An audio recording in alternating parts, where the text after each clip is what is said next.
Halo, assalamualaikum warahmatullahi wabarakatuh. Jumpa lagi ya di channelku ya, Darmindul Family. Gimana kabarnya teman-temanku online? Semoga sehat selalu ya dan dimurahkan rezekinya. Selamat malam semuanya. Ini ya, saya itu mau acara melihat pengajian Gus Miftah. Tempatnya tidak jauh dari tempatku, paling naik motor cuma 10 menit. Ayo ikuti ya keseruanku di itu ya, di lokasi. Ayo cus, OTW.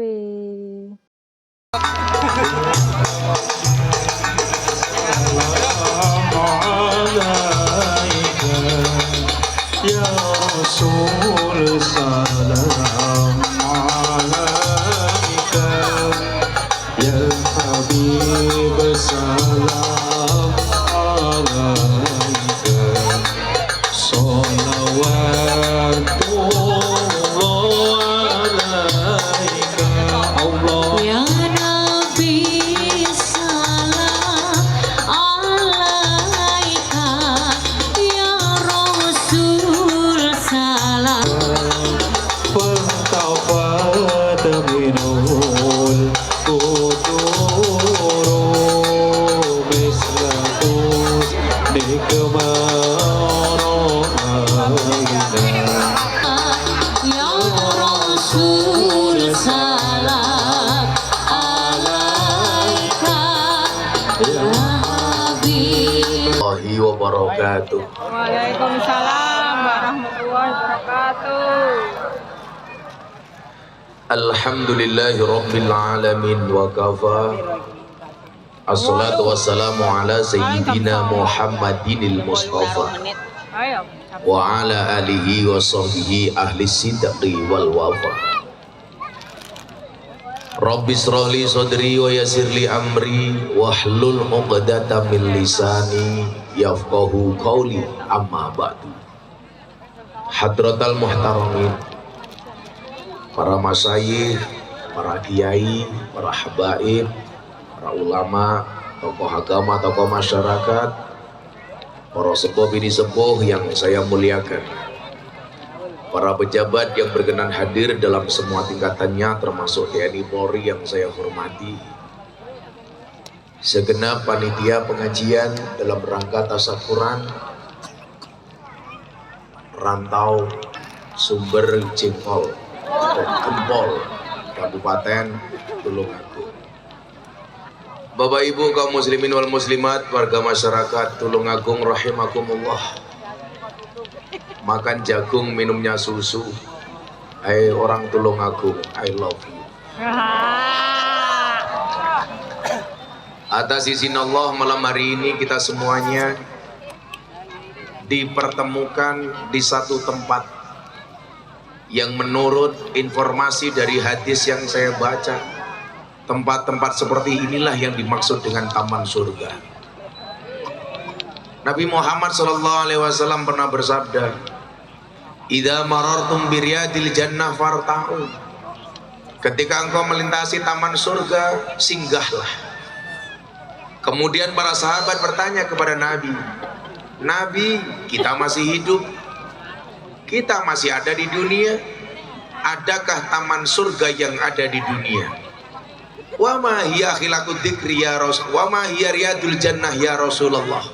Apa yang dimaksud dengan taman surga di dunia? Nah, Bapak Ibu yang saya muliakan, saya mau cerita betapa bangganya saya jadi orang Indonesia. Saya kemarin sempat meninggalkan Indonesia 20 hari. Tanggal 30 November saya umroh Makkah Madinah. Tanggal 5 Desember saya terbang ke Amsterdam Belanda.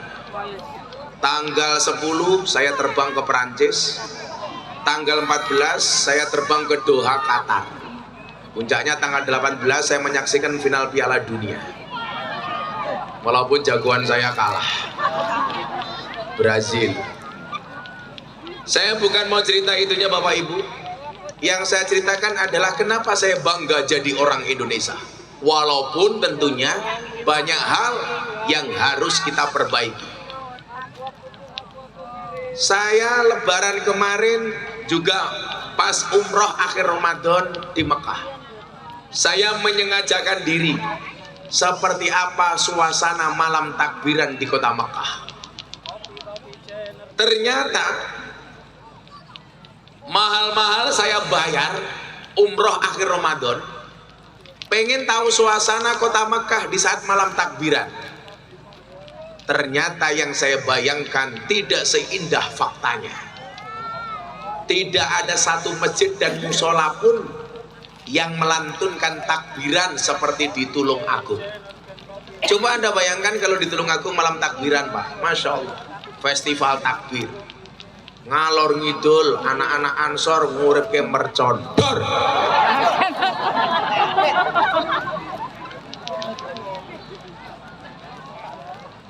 Mosok Banser kaget. Kowe minggir cuk, nggo wedange lho, kowe minggir.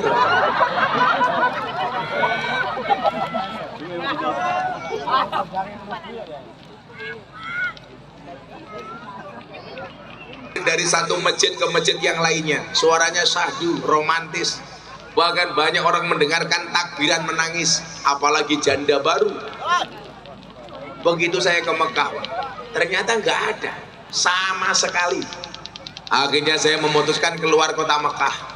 Saya masuk ke Ajiziyah, pusat perkotaan kota Mekah. Nggak ada orang takbiran. Saya datang ke Arafah, ke Jabal Rahmah, nggak ada orang takbiran. Saya datang ke Mina, nggak ada orang takbiran. Ketika kemudian saya bertanya kepada orang Arab, loh kenapa nggak ada takbiran? Pak, takbirannya besok pagi setelah adzan subuh menjelang sholat id selesai. Jadi kalau Anda kemudian mengatakan apakah Indonesia ini tidak islami? Lebih islami dibandingkan kota Mekah ketika malam takbiran. Lebih islami. Fakta-fakta lain nyuwun sewu. Kenapa saya bangga jadi orang Indonesia? Anda nggak mungkin menemukan pengajian model haflah seperti ini di Arab Saudi. Satu-satunya model pengajian mereka adalah jawiyah. Jawiyah itu apa? Kajian di sudut-sudut masjid. Maka Bapak Ibu yang belum pernah merasakan ke kota Makkah dan Madinah, saya doakan mudah-mudahan Bapak Ibu segera dipanggil oleh Allah Subhanahu wa Ta'ala.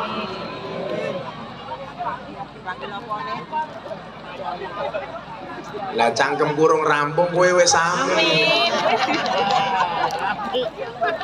Segera dipanggil oleh Allah untuk ibadah haji dan umroh. Amin. Cangkemnya kesusu kok. Sehingga kemudian apa? Hari ini kalau ada pihak-pihak yang mengatakan Indonesia itu tidak negara Islam, benar. Tapi Indonesia sudah sangat islami. Maka disinilah kemudian saya bangga menjadi warga negara Indonesia. Pengajian, khusyuk, tahu-tahu bakul es jeruk liwat, itu hanya di Indonesia.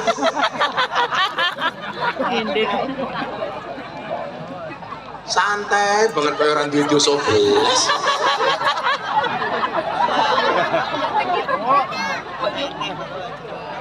Kecah ngendi kowe iki.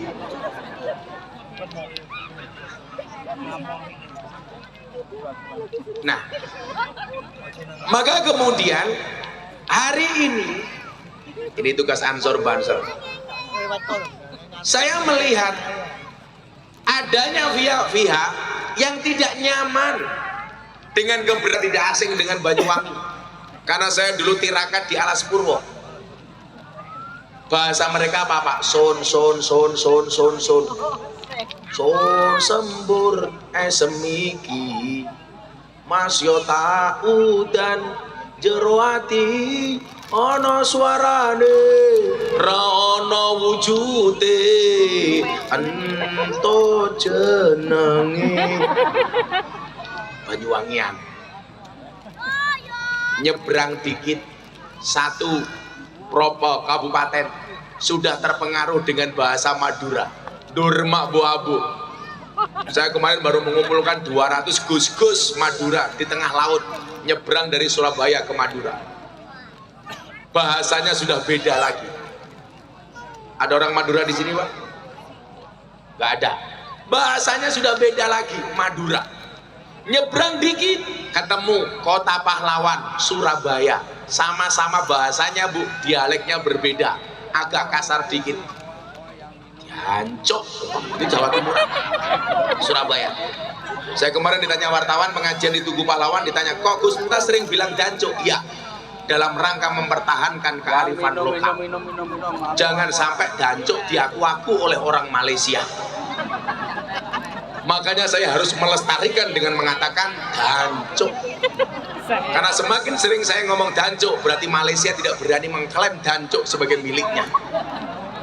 Loh, saat ini lah Malaysia nopo-nopo diaku tuh, Pak. Batik diaku, keris diaku, terakhir apa Pak? Reok diaku. Bisa jadi satu saat jancuk juga diaku. Makanya saya pertahankan. Kok Gus Miftah ngomong jancuk fasih? Iya, karena saya tahu ilmu tajwid. Jadi panjang pendeknya pas. Bahkan makhorijul hurufnya pas. Kadang-kadang saya ngomong dancuk Mas pakai ikhfa, dangcuk. Surabaya 726 bahasa. Ke barat dikit ketemu Jogja Solo. Bahasanya halus, orangnya halus kayak saya. Ayo, saya kira jenengan ngomong Gus Miftah kasar. Aku tak takon. Ibu-ibu kali bojone basa napa mboten? Mboten. Kula kali bojo kula basa, Pak Bu. Ora percaya ansor maca WA aku karo bojoku. Saiki tak takon ning awakmu, ning HP-mu jenenge bojomu sapa? Oh tergantung Pak, tergantung berapa tahun pernikahan. Baru menikah bidadariku. Wah. 5 tahun menikah, satpamku. Satpamku. 10 tahun security, 15 tahun Israel. Aku ora bro, aku wani buka-bukaan. Gus Miftah nulis jenenge sapa bojone ning kene. Oh, saiki delok le. Bojoku ning HP jenenge sapa? Diwaca sing banter. Ibu negara. Oh, ibu negara. Sapa ngerti aku dadi presiden ta? Kan minimal saya wis presiden para pendosa. Coba aku lah WA karo bojoku, basa apa ora diwaca kuwi. Dahar nopo hari ini? Loh, basa karo bojoku. Lah kowe ketemu bojomu ya Allah, ayo Pak Madang, ya Allah. Pak pun badok matamu. Aku basa, Bro. Wong kula niku matur kali santri mawon kula basa. Kula niku lak kasar niku lak mung gaya mawon, acting mawon. Asline kula halus tak kandhane.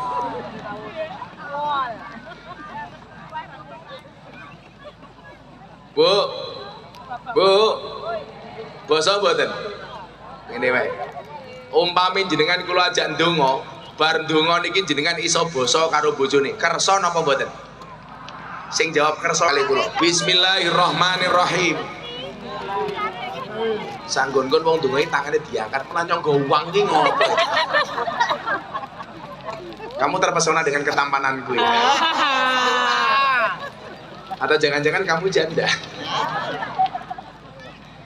Bismillahirrahmanirrahim. Sing banter. Bismillahirrahmanirrahim.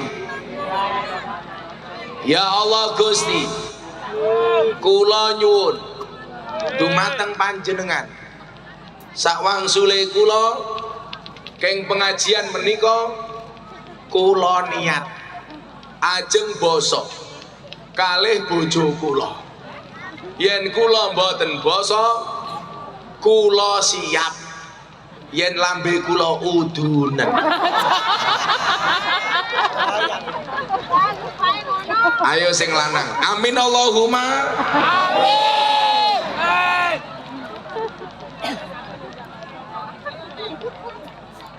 Mang titeni.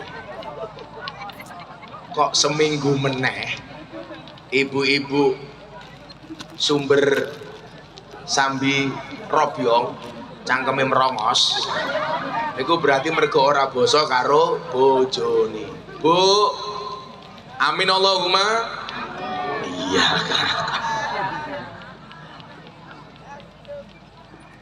Ngopi di sedan ngopi dan ora disebut tarik Gus. Ono banget Jawa niku Islam banget ada. Qaulun ma'rufun wa maghfiratun khairum min shadaqati yatba'uha adha. Perkataan yang baik dan penuh maaf itu lebih disukai oleh Allah daripada sedekah yang diikuti dengan kata-kata yang menyakitkan. Jenengan matur sing sae karo bojone niku luwih apik tinimbang sedekah ora ikhlas. Kula praktek mawon. Kula niku ajeng telepon, video call, SMS-an, WA kali bojo kula ora tau ora basa.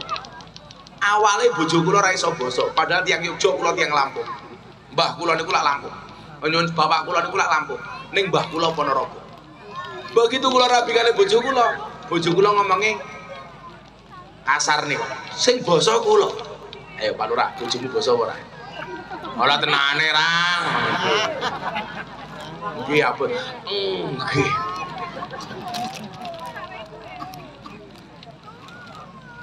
Ke barat lagi kita dipertemukan dengan satu daerah Banyumasan, Ngapakiun. Bahasanya blekutuk bahasa Ngapak. Ke barat lagi ketemu Sunda. Sing lucu tiang Ngapak mlebu kampungnya tiang Sunda. Begitu masuk kampungnya orang Sunda nyuwun sewu ngidak telek. Wong Ngapak takon kali wong Sunda, "Taine siapa kiye?" Dijawab kali tiang Sunda, "Iya mah taina urang." Urang cara wong Ngapak kali wong Sunda niku lak beda. Cara wong Sunda urang niku orang, cara wong Ngapak urang niku udang. Akhirnya dijawab, "Taine siapa kiye?" Kali wong Sunda dijawab, "Iya mah taina urang." Wong Ngapake ngamuk, "Inyong ra percaya, masa taine urang gedene sekiye?" Ke barat lagi ketemu Jakarta, bahasanya Betawi. Yang pengen saya sampaikan bukan itu Bapak Ibu.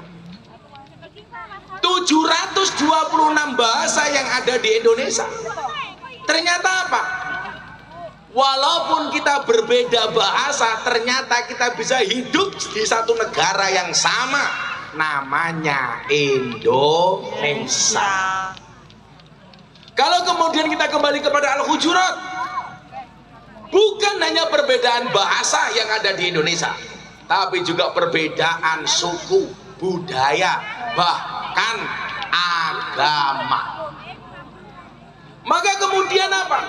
Ketika kita berbeda dalam banyak hal, berbeda bahasa, berbeda suku, budaya, agama, maka kerukunan itu menjadi sebuah keniscayaan. Nah, tugas kita bangsa Indonesia hari ini adalah menjaga kerukunan. Makanya nyuwun sewu, setiap akhir Desember niku cah ancor ya. Kula kadang-kadang ki mikir karo Rasulullah. Ayo, saiki taruhan wong sakmene mbane. Siapa yang paling banyak mengislamkan, memualafkan orang dari sekian banyak yang hadir? Siapa yang berhasil mengajak orang masuk Islam atau mensyahadatkan orang non-Islam menjadi Islam? Jawabannya mesti Gus Miftah. Jenengan tahu berapa orang yang saya mualafkan? Atas izin Allah, 230 orang. Kulo wingi ngaji teng Prancis, ngaji teng Malang. Ono yang Prancis video call asisten kulo. Dia bilang apa? Sampaikan ke Gus Miftah saya mau menjadi mualaf. Padahal nyuwun saya undang, saya tidak pernah ngajak orang untuk masuk Islam. Pertanyaannya, kenapa orang-orang itu mau masuk Islam, Bu? Ketika mereka kita tanya, jawabannya adalah karena Islamnya Gus Miftah itu asik, enjoy dan menyenangkan. Sehingga nyuwun saya, Bu, kita jangan menjadi pribadi yang intoleran. Bagi saya orang Kristen itu mitra. Saya mendorong jenengan jadi orang yang baik, taat, soleh. Dengan cara apa? Ibadah ning masjid. Sebagai tetangga saya mendorong orang Kristen untuk menjadi